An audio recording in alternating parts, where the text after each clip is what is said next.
আসসালামু আলাইকুম প্রিয় দর্শক এবং শ্রোতা, নতুন একটি ভিডিওতে আপনাদের সকলকে স্বাগতম। আজকের এই ভিডিওতে আমরা নমরুদ ও মশার কাহিনী সম্পর্কে জানতে পারবো। নমরুদ ছিলেন কুরুশের পুত্র। অনেকের মতে নমরুদ অর্থ বিদ্রোহী। নমরুদ খোদার বিরুদ্ধে বিদ্রোহ ঘোষণা করেছিল।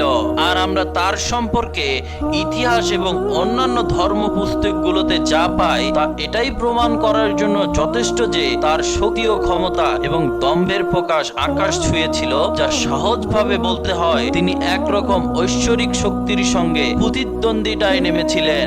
চলুন আমরা দেখি তার প্রতিদ্বন্দ্বিতার ধরন কেমন ছিল এবং তা কি ধরনের ফল বয়ে নিয়ে এসেছিল। ইব্রনে বাস করার সময় এক পর্যায়ে আল্লাহ ইব্রাহিমকে বললেন, হে ইব্রাহিম, তুমি নমরুদকে সতর্ক করো তার উপর শাস্তি আসার আগেই। সুতরাং ইব্রাহিম আল্লাহর হুকুম মতে পুনরায় ফেরাউনের রাজদরবারে উপস্থিত হলেন। ফেরাউন তাকে চিনতে পেরে বললেন, হে ইব্রাহিম, কি উপলক্ষে তোমার এই আগমন? ইব্রাহিম বললেন, হে ফেরাউন, আমি আল্লাহর প্রেরিত রাসূল, যিনি এক এবং যার কোনো শরীক নেই, যিনি এই চন্দ্র সূর্য আর আরশের অধিপতি। নমরুদ কখনো আল্লাহর কর্তৃত্ব স্বীকারের পক্ষপাতী ছিলেন না, আর ইতিপূর্বে তিনি এ বিষয়ে ইব্রাহিমের সাথে বাদানুবাদে লিপ্ত হন।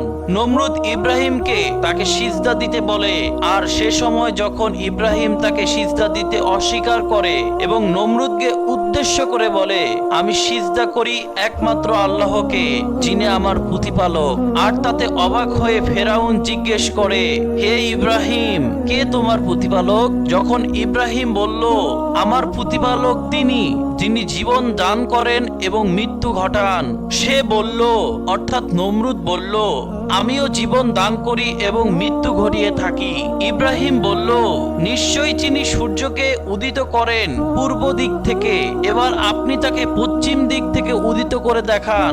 তখন সে অবিশ্বাসী হতভম্ব হয়ে গেল।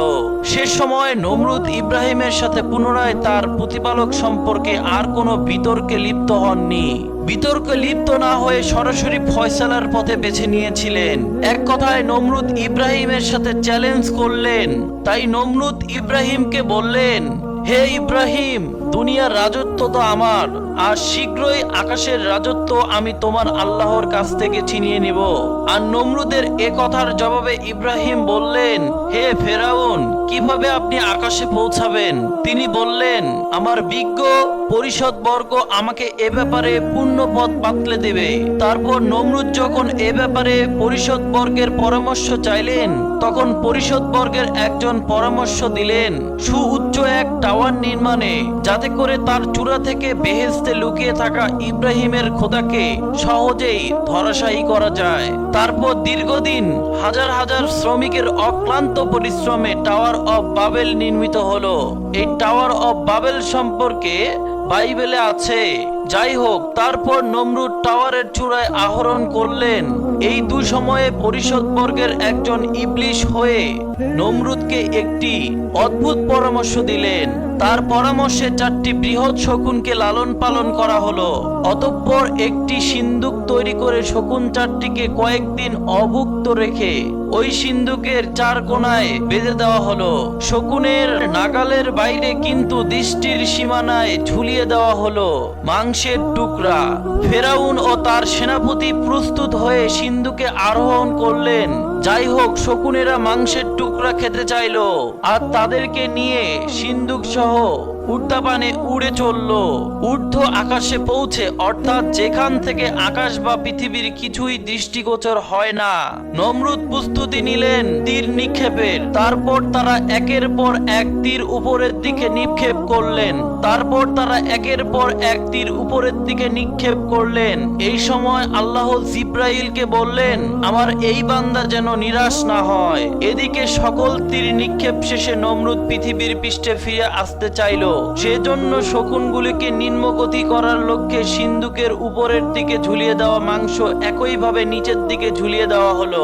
অবতরণের সময় সিন্দুক প্রচন্ড শব্দে মাটিতে আছড়ে পড়ে গুড়িয়ে যায়। নমরুদ নিজে অবশ্য এই পতনে কোনরূপ আঘাতপ্রাপ্ত হননি। মাটিতে অবতরণের পর নমরুদের রক্ষীরা নিক্ষিপ্ত তীরগুলো কুড়িয়ে আনলো।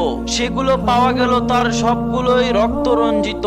ফেরাউন রক্তমাখা তীরগুলি দেখে সফলতা তার আনন্দে আত্মহারা হয়ে সঙ্গীদের বলল, নিশ্চয় আমরা ইব্রাহিমের খোদাকে হত্যা করেছি। তীরে লেগে থাকা রক্তই তার সাক্ষ্য বহন করে। খোদা ইব্রাহিমকে জানালেন, নমরুদকে সতর্ক করো তার উপর শাস্তি আসার আগেই। সুতরাং ইব্রাহিম হাজির হলেন রাজ দরবারে।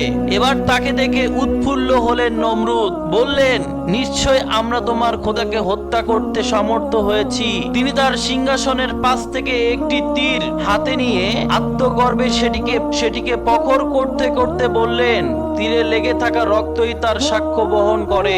ইব্রাহিম বলল, আমার স্রষ্টা চিরঞ্জীব, চিরস্থায়ী। তখন নমরুদ বলেন, তিনি যদি মারা গিয়ে না থাকেন তবে তার সৈন্য দলকে একত্রিত করতে বলো, আমিও আমার সৈন্য দল ময়দানে সমবেত করছি।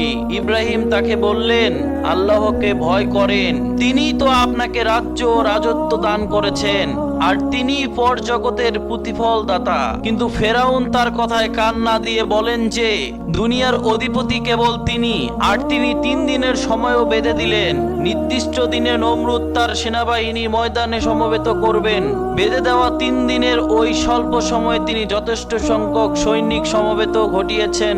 ময়দানে নমরুদ তার সেনাবাহিনী অপেক্ষা করছেন, কিন্তু প্রতিপক্ষের কোনো দেখা নেই। ইব্রাহিমকে একাকী দাঁড়িয়ে থাকতে দেখে তিনি অবাক হয়ে তাকে ডেকে বললেন, ওহে ইব্রাহিম, তোমার প্রতিপালকের সেনাদল কোথায়? তিনি নিশ্চয় আমার শক্তি বল দেখে ভীত হয়ে পশ্চাৎপসারণ করেছেন। ইব্রাহিম বললেন, আমার রব ক্ষমতায় মহান, কোনরূপ ভীততাকে আচ্ছন্ন করতে পারে না, বরং তিনিই তা প্রদর্শন করে থাকেন।